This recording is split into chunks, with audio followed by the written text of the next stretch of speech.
August 1944, the coast of southern France, and Winston Churchill is begging his own allies to call it off. The Americans went ahead anyway. They put 151,000 men ashore on a coast the Germans called Suicide. This is Operation Dragoon, the largest amphibious invasion in the Mediterranean and the one history almost forgot. To understand why Churchill fought so hard against it, you have to go back to the spring of 1944. The Allies were already planning the Great Landing in Normandy. They called it Operation Overlord. But the Americans wanted a second landing in the south of France, a giant right hook to trap the German army. The code name was Anvil, and the plan was bold: land on the French Riviera and drive north to link with the Normandy forces. Churchill hated it. He called the southern coast of France a poor, thin crust of a landing zone. He wanted those troops in Italy instead, strike north through the Alps, through the so-called soft underbelly of Europe. But the American generals pushed back. They argued the landing ships were already committed and the Mediterranean had to be closed. There was a deeper reason too.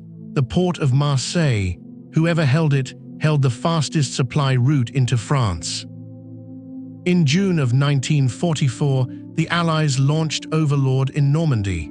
It was bloody, but it held. Yet the beaches in Normandy could not feed an army. Every shell, every ration, every gallon of fuel came over those sandbars. The Allies needed a real deep-water port, and the biggest one on the whole Mediterranean coast belonged to Marseille. So in July, the debate came to a head. Churchill flew to Washington to argue his case one last time. He met the American chiefs. He warned them the landing would fail. He warned them it would bleed the army dry. The Americans did not budge. Anvil was going ahead, renamed Dragoon, because the Allies had been dragged into it. The landing was set for the 15th of August, and the target was a stretch of coast called the Riviera. The Germans were not fooled. They knew an invasion was coming, they just did not know exactly where. The German commander on the coast had a simple order: stop the Allies at the water's edge. But they were spread thin. The German 19th Army held a front of nearly 200 miles. Many of those men were second-rate. Older soldiers, captured Poles, even Russian defectors pressed into German ranks. The Allies, meanwhile, had assembled a fleet of nearly 900 ships, and they had a secret weapon. That weapon was deception, a phantom army made of rubber tanks and empty landing craft. The decoys were aimed at Genoa in Italy. The Germans shifted forces north to meet a threat that was not there. In the dark hours before dawn, the real invasion force moved into position, and then the signal came. The invasion opened with a massive bombardment. Warships hurled shells at the beaches for nearly 2 hours.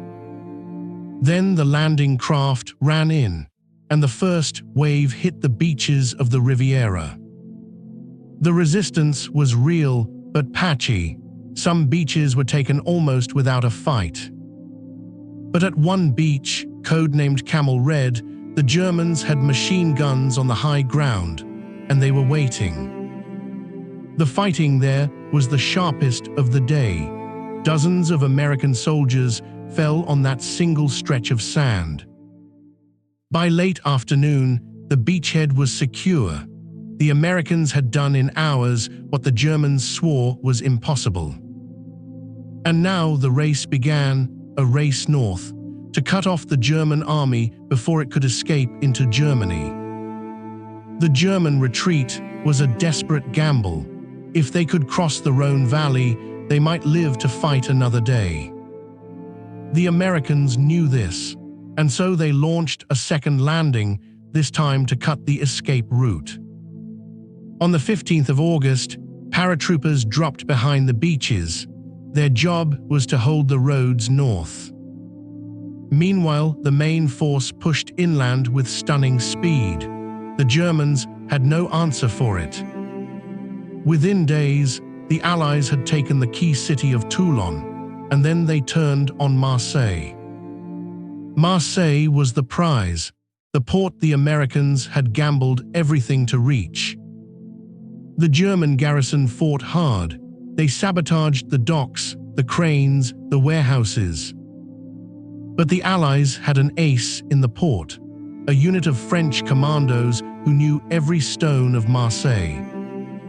On the 28th of August, Marseille surrendered. The port fell in just over 2 weeks. Now came the part that would change the whole war in the West, the supply line. From Marseille, supplies flowed north along the Rhône Valley.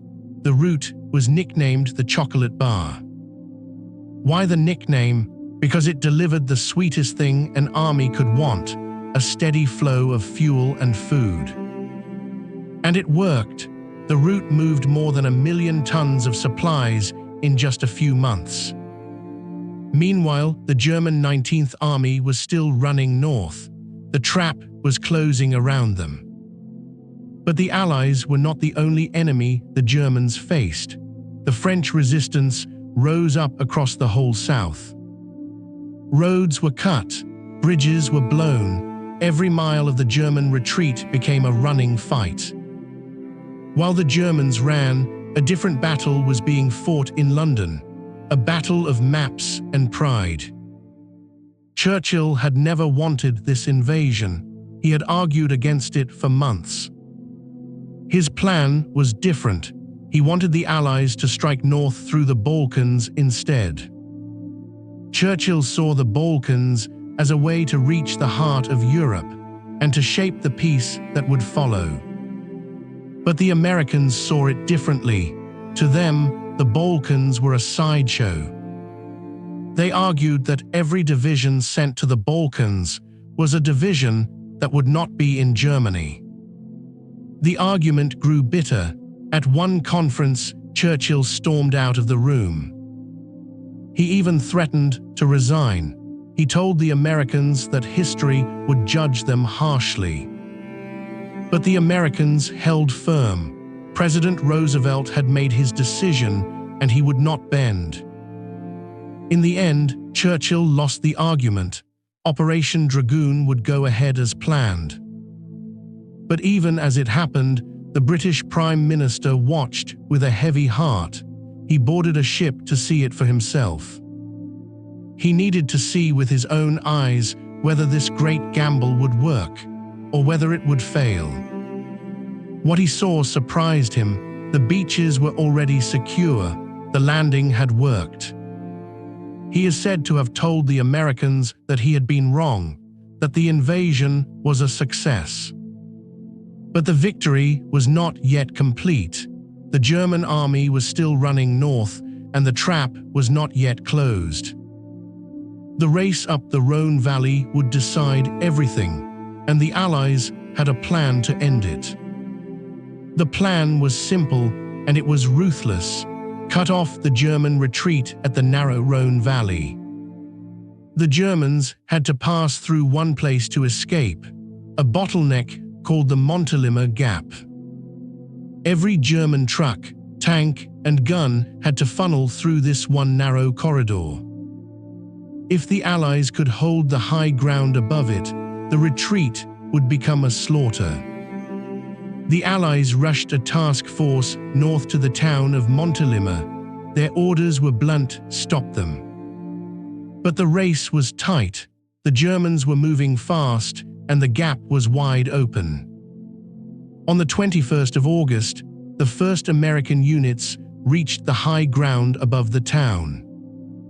They were not enough to stop an army, but they were enough to slow it down. For 10 days, the Battle of Montélimar raged, a desperate fight on a hillside above a road. The Germans threw counterattacks up the slopes. The Americans answered with artillery and air power. Fighter bombers pounded the German columns on the road below. The highway became a graveyard of vehicles. Hundreds of trucks and tanks were abandoned. The Germans could not move by day at all. They tried to slip through at night, but the Americans kept up the pressure around the clock. By the end of August, the German 19th Army had been shattered. Its escape route was in ruins. The Germans lost thousands of vehicles and tens of thousands of men in that one trap. But the trap was not the end of the story. The supply lines still had to reach the armies in the north. The port of Marseille was the key. Whoever held it held the gateway to southern France. Before the Allies could use it, they had to take it, and the Germans had fortified it heavily. The German garrison in the city was ordered to hold it to the last man. They had prepared demolitions everywhere. They wired the harbor cranes with explosives. They packed the quays with charges. They meant to leave nothing usable.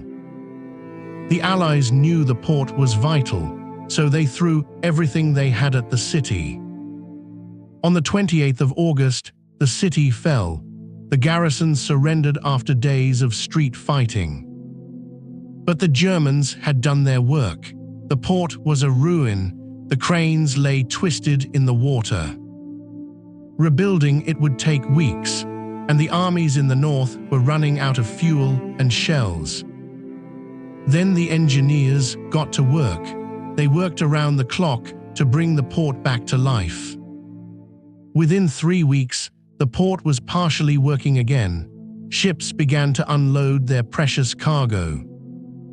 This is where the story takes a strange turn. The supply route north had a nickname, the Chocolate Bar. It was a single thin road that ran from Marseille all the way north to the front lines. Every bullet, every gallon of fuel, every ration that reached the armies had to travel up that road. The road was vulnerable. German snipers and stragglers hid in the hills above it, waiting to strike. So the Allies assigned an entire army to guard the road. Every mile of it was patrolled day and night. But the Chocolate Bar was only a temporary fix. The real answer lay in the railways and in the ports further west. So the Americans looked west to the Atlantic ports of France. The biggest prize was Marseille's rival, the port of Toulon. But even that was not enough. The real question was how to feed an army racing for Germany. By September, the Allied armies in the north were outrunning their own supplies. Every mile forward made the problem worse. The Allies had a saying that autumn. The supply line, they said, had become the front line. And here, the southern invasion finally proved Churchill wrong. Dragoon's ports became the lifeline of the entire drive east. Marseille alone would unload more than 500,000 tons of supplies before the war in Europe ended. By October, the railways were running again. Trains carried the supplies northward far faster than any truck convoy. The man in charge of this miracle of logistics was an American general named Jacob Devers. History remembers Eisenhower and Patton, but it was Devers who quietly kept the whole army moving. By late autumn, the supply crisis had eased. The armies in the north could finally breathe. But the war was not over, and the Germans had one more desperate card to play. In December 1944, the Germans struck in the Ardennes. The Battle of the Bulge had begun. The Germans hoped to split the Allied armies and capture the great port of Antwerp, a knockout blow in the west. For a terrible week, the Allied front seemed to crack, and suddenly every supply line mattered more than ever. Here, the southern supply line proved its worth again. Men and shells from Dragoon's ports poured north to stop the German push. By the end of January, the German gamble had failed. The bulge was contained, and the road to Germany lay open once more. But the road to Germany was not a single highway. It was a web of rivers, railroads, and mountain passes. The Germans knew this terrain well, and they were not finished fighting. In the autumn of 1944, the Southern Army pushed into the Vosges Mountains, and there the advance stalled. The Vosges were a fortress of nature, steep wooded hills, deep valleys, narrow roads that turned into mud. The Germans had fortified the passes for months. Every ridge was defended. Every approach was covered by fire. For a month, the Southern Army fought through those hills. It was slow, bloody, grinding work. But the Americans had a plan to break the deadlock, a leap across the Rhine itself. In November, General de Vries proposed a daring crossing of the Rhine at Strasbourg, but his superiors said no. The High Command was cautious. They feared a crossing that left the army exposed on the far bank. So the crossing was postponed, and the Vosges fighting dragged on into the first weeks of winter. Then, in mid-December, the Germans struck in the Ardennes. The Battle of the Bulge changed every plan. The Southern Army was ordered to hold its ground. It could not advance while the North was reeling. But even in defense, the Southern Army proved its value. It tied down German divisions that could not move north. Every German division held in the south was one that could not reinforce the Ardennes. The Southern Front was quietly doing its job. By mid-January, the German offensive in the Ardennes had collapsed, and the Southern Army was finally unleashed. Now at last, the time had come to cross the Rhine, and this time no one would stop them. The Rhine is one of Europe's great natural barriers, a broad, swift river that had stopped armies for centuries. The Germans knew it too. They called the Rhine their last line of defense in the West. Every bridge across, it was rigged with explosives. The Germans planned to blow them all at the first sign of attack. But a river can be crossed without a bridge, if you have enough boats, enough engineers, and enough nerve. In March of 1945, the Southern Army reached the Rhine near the city of Strasbourg. And there, the Americans found something the Germans had missed, a bridge that was still standing. The Germans had meant to destroy it, but the demolition charges had failed to detonate. Within hours, American infantry were pouring across it. The Southern Army was on the far bank of the Rhine. But the Southern Army was not the only one crossing that spring. Far to the north, the Americans had seized a bridge at Remagen. The Rhine had been crossed in two places at once. The last great barrier in the west had fallen. Now the armies poured into the heart of Germany, and the Southern Army drove hard toward the Alps. But there was another army driving into Germany that spring, a vast one coming from the east. The Soviet armies had been pushing west for months, and now the two great fronts were closing on Berlin. The Southern Army was not headed for Berlin. Its mission was to seal off the last German strongholds in the Alps. The Germans had talked of a last redoubt in the mountains, a fortress where they would fight to the end. In the end, the redoubt never materialized. The German army in the south collapsed before it could form. By late April, the war in Europe was nearly over, but the Southern Army still had one last mission. The Germans had built a line of fortifications along the Alpine foothills. They called it the Alpine Redoubt. The Allied High Command feared this redoubt could hold out for months, so the Southern Army was ordered to take it. But before the final push, the Southern Army was given a new task: capture the German Army headquarters in the south. The headquarters was at a place called Bad Tolz, a resort town in the Bavarian Alps. The Americans sent a task force racing south toward the town. Speed was everything now. On the morning of May 3, 1945, the task force reached Bad Tolz. There was no fighting. The town had already been surrendered by its German commander. Inside the headquarters, the Americans captured a prize beyond measure: the entire Southern German Army Command. Within days, the entire German army in the south surrendered.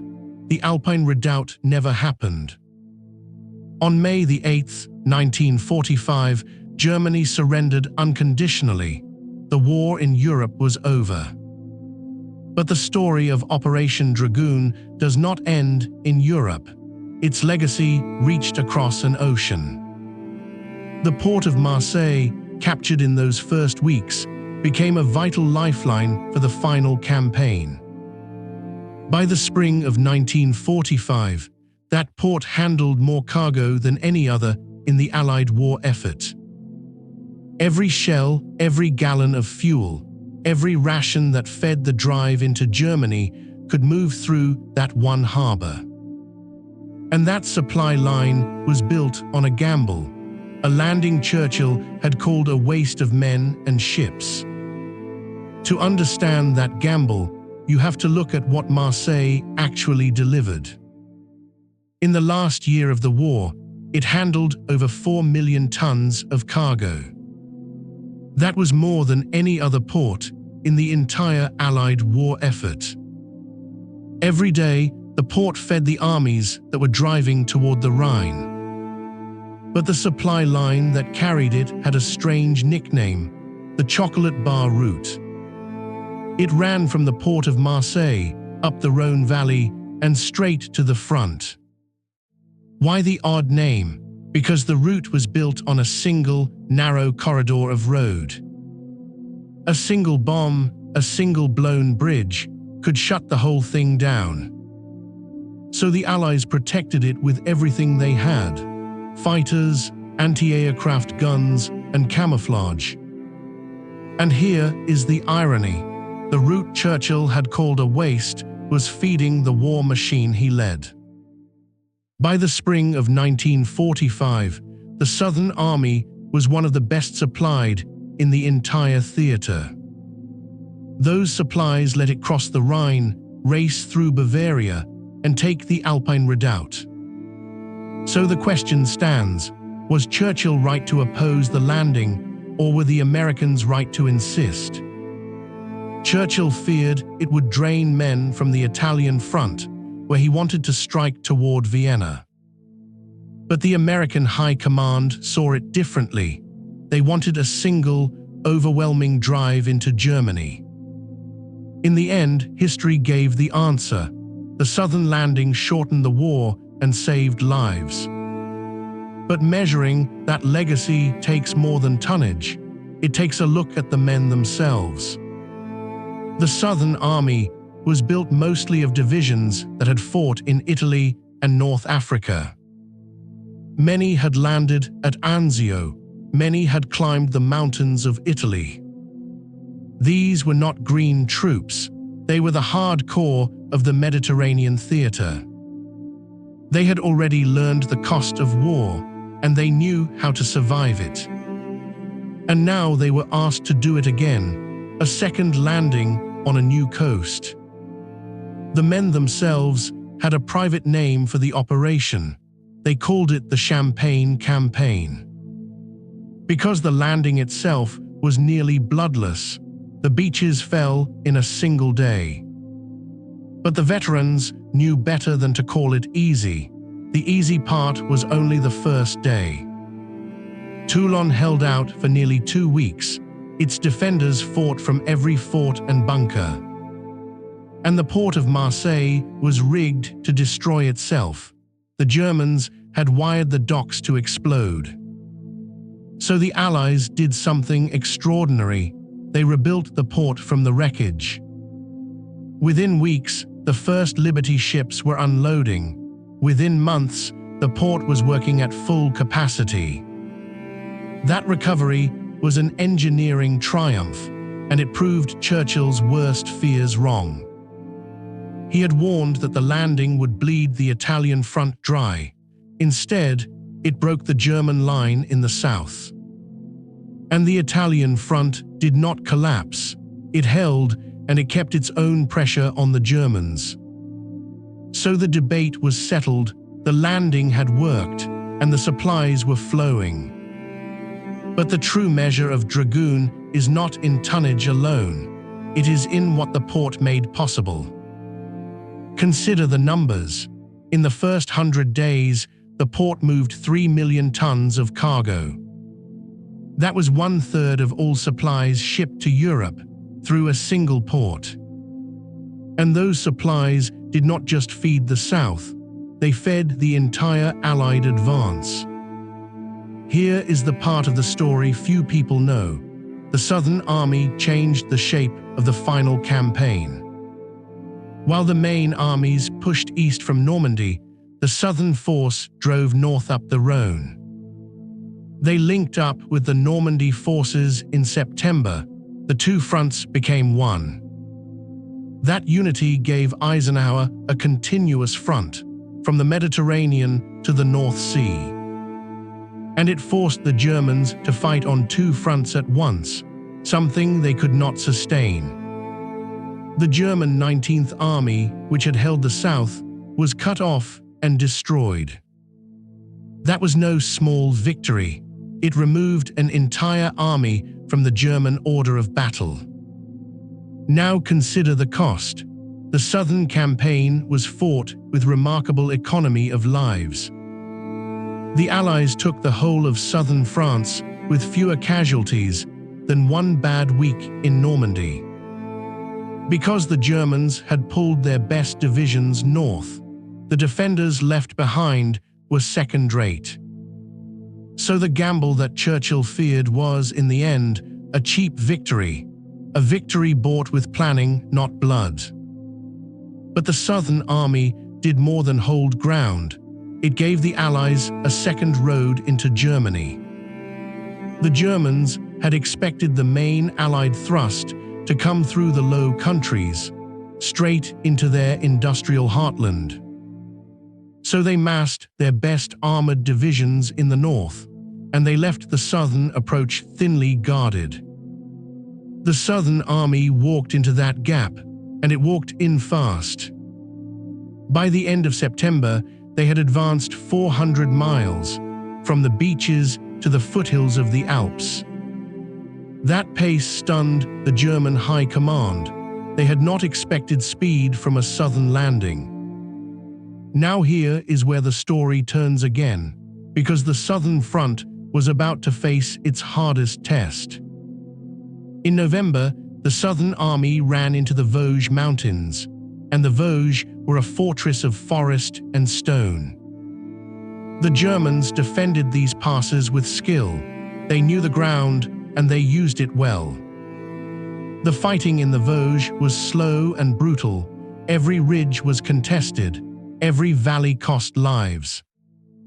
But the veterans of the Champagne campaign did not break. They had learned patience in Italy. By December, they had fought their way through the mountains, and they stood on the plain of Alsace. And then, in the middle of that December, the sky darkened. The Germans launched their last great offensive in the west.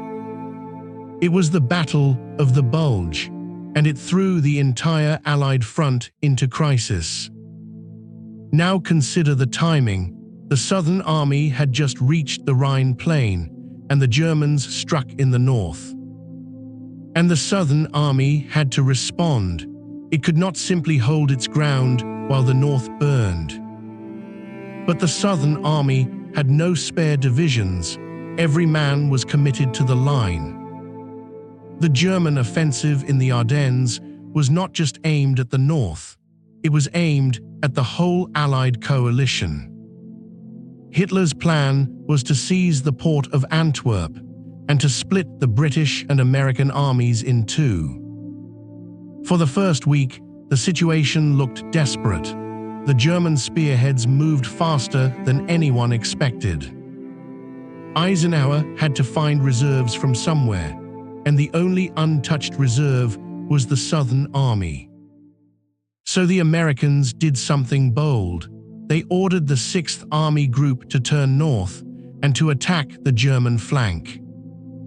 But the journey north was not quick. The roads were frozen, and the weather was brutal. The Southern Army had to cover hundreds of miles in the worst winter of the war. Yet they moved fast, because their supply line ran on the railroads the French had rebuilt. That logistics network was the quiet hero of the crisis. It moved an army in days. By the second week of January, the southern divisions were in position on the German flank. The German offensive had already begun to stall. Its spearheads were out of fuel and out of time. Now the Southern Army struck. From the south, it drove into the German rear. The German commanders could not ignore a threat to their rear. They had to pull divisions back from the Bulge. That was the moment the Bulge broke. The Southern Army had helped snap the German offensive in two. By the end of January, the Battle of the Bulge was over. The Germans had lost their last reserves in the west. The Bulge had cost the Germans their last reserves in the west, and the Southern Army had earned its keep. Now the debate over Dragoon looked very different. The men Churchill had called wasted were winning the war. But the war was not over. The Rhine still lay ahead, and Germany still held its own soil. In February, the Southern Army regrouped for its next task, to close on the Rhine from the south. The Germans had fortified the west bank of the Rhine. They called it the Siegfried Line. The Southern Army attacked that line in March, and it broke through within days. Now consider what the Southern Army had achieved, from the Riviera to the Rhine in 8 months.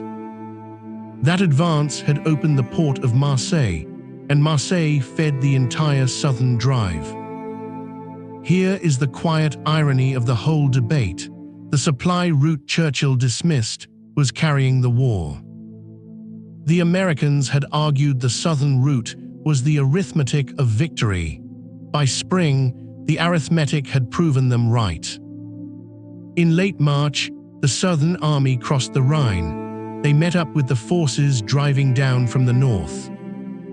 Now the two great Allied drives were joined, the army from Normandy and the army from the Riviera.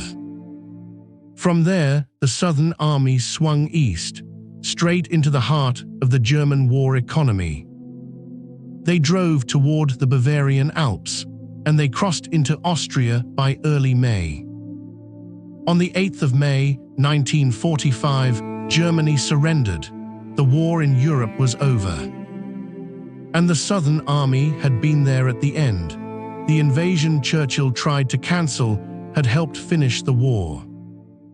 So ask the hard question now: was Churchill simply wrong to resist the whole idea? Not entirely. His fear of a second landing was rooted in real memory. Churchill had seen the Gallipoli disaster of 1915, a naval campaign that bled into a failed landing.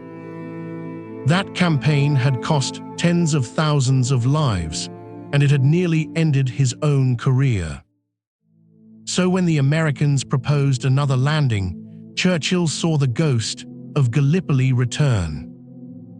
But the Mediterranean of 1944 was not the Dardanelles of 1915. The strategic map had changed completely. By August of 1944, the Germans in the south were weak. Their best divisions had been sent north to fight in Normandy. The German 19th Army held the Riviera, but it was a skeleton force stretched thin along the coast. Hitler had ordered the coast fortified, but the walls were concrete, not men. The Allied planners knew this. Their intelligence had counted the divisions, and the numbers were on their side. So the landing went in on the 15th of August, and the German response was chaos. The southern German command was caught off guard. Their reserves were far away, guarding the Italian border. Within the first day, the beachheads were secure. The cost was far lighter than anyone had feared. Churchill watched from a destroyer offshore. He had come to see the landing he had fought against. And what he saw changed his mind. The landing was not Gallipoli, it was working. Within days, the Southern Army was racing north, and a prize lay ahead that would silence every critic. That prize was the port of Marseille, the largest harbor on the Mediterranean coast of France. The Germans had sabotaged the port before they fled. They scuttled ships in the channels and rigged the cranes to break. But the Allied engineers went to work, and they had a secret weapon of their own. They brought along prefabricated harbor equipment, the same kind that had just been used at Normandy. By late September, Marseille was working again, and it was moving supplies faster than any port in Europe. Here is the number that matters. Marseille moved more cargo than the northern ports put together. By the end of the war, Marseille had handled over 1/3 of all Allied supplies in Europe. That single fact demolishes the old story. The southern route was never a sideshow. But the Southern Army did more than feed the war. It also freed up the Normandy forces to do their own job. Without the southern ports, the Allies would have faced a supply crisis. The advance into Germany might have stalled for months. So the debate that divided Churchill and the Americans was not academic, it was arithmetic. And yet the story of Dragoon nearly ended before it began. Twice, the operation was almost scrapped. The first near cancellation came in the spring, when every landing craft was needed for Normandy. The second came in August, when the breakout from Normandy made some generals ask why land in the south at all. Each time, the planners held their ground. They argued that the southern ports were the key to the whole war. And in the end, history proved them right. The invasion that nearly died on the drawing board became a decisive victory. So why did history nearly forget it at all? Because the Eastern Front consumed the headlines. In the same month, the Red Army was crushing Army Group Center, and that story drowned out everything else. The liberation of Paris in August also stole the spotlight. Dragoon was real, but it was quiet. But the men who landed in the south knew what they had done, and their officers knew the arithmetic. By the spring of 1945, the Southern Army had pushed deep into Germany, through the Vosges, through the Rhine. And it did it with a fraction of the casualties that the planners had feared. The gamble paid off. Here is the quiet truth of this campaign. It was won by logistics as much as by fighting. The ships, the cranes, the rail lines, the fuel, that is what carried the armies to the Rhine. And that is the lesson of Dragoon, a plan almost cancelled, a debate that nearly killed it, and a victory that changed the war. So next time you hear about the battles that made the headlines, remember the ones that made the supplies move. If you want more forgotten victories from history, subscribe. And tell us in the comments which invasion deserved more credit.